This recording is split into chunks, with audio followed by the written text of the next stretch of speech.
Kita beralih ke Kalimantan Barat, Saudara.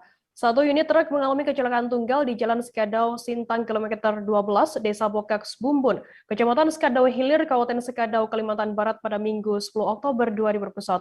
Kasat Lantas Polres Sekadau, AKP Lailan Syukur mengatakan, kejadian bermula saat kendaraan L-Truk melaju dari arah Pontianak menuju Kabupaten Sintang.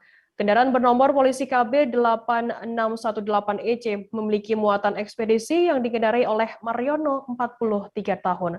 Informasi lebih lengkapnya akan disampaikan oleh rekan jurnalis kami dari Tribun Pontianak. Ada Marpina Wulandari yang saat ini sudah tersambung bersama kami. Halo Marpina. Ya, halo rekan Firda. Marpina, bisa Anda jelaskan bagaimana kronologi awal kejadian tersebut bisa terjadi? Baik, terima kasih rekan Firda. Jadi berdasarkan keterangan dari Kasat Lantas Polres Sekadau, AKP Lailan Syukur, mengatakan pada pagi hari dari arah berlawanan di saat kendaraan L-Truk yang dikendarai oleh Mariono itu melintas di lokasi kejadian. Nah, posisinya itu berada di tikungan. Nah, ketika melaju terlihat sebuah motor dari arah yang berseberangan. Nah, karena kaget dengan kondisi kecepatan yang cukup kencang, maka Mariono ini membanting setir ke arah kiri dan akhirnya menabrak pembatas jalan. Nah, begitu Firda. Apakah dalam peristiwa kecelakaan tunggal ini adakah korban jiwa begitu?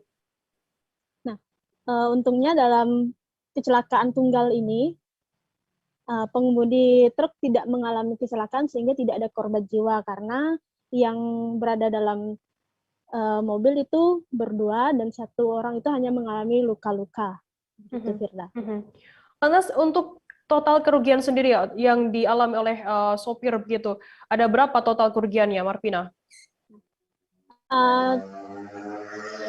Untuk kerugiannya ini diperkirakan mencapai 30 juta karena mengingat kondisi depan truk, kondisi bagian depan itu rusak parah dan beberapa barang yang dibawa dari dalam truk juga mengalami kerusakan. Nah, begitu Firda. Untuk medan jalan di lokasi kejadian sendiri ya, seperti apa? Apakah memang ini adalah penyebab begitu terjadinya kecelakaan tersebut atau seperti apa informasinya, Marpina? Nah, kondisi jalan ini memang merupakan tikungan tajam yang sangat sering terjadi kecelakaan. Nah, bagi para pengendara yang beberapa kali melintas mungkin terkadang terlena karena kondisi jalan yang mulus dan rata, tetapi tidak melihat bahwa di ujung jembatan tersebut di bawahnya ini terdapat sungai dan tikungannya itu memang cukup tajam, Firda. Begitu. Baik, terima kasih rekan jurnalis dari Tribun Pontianak, Marpina Wulandari atas laporan Anda. Selamat bertugas kembali.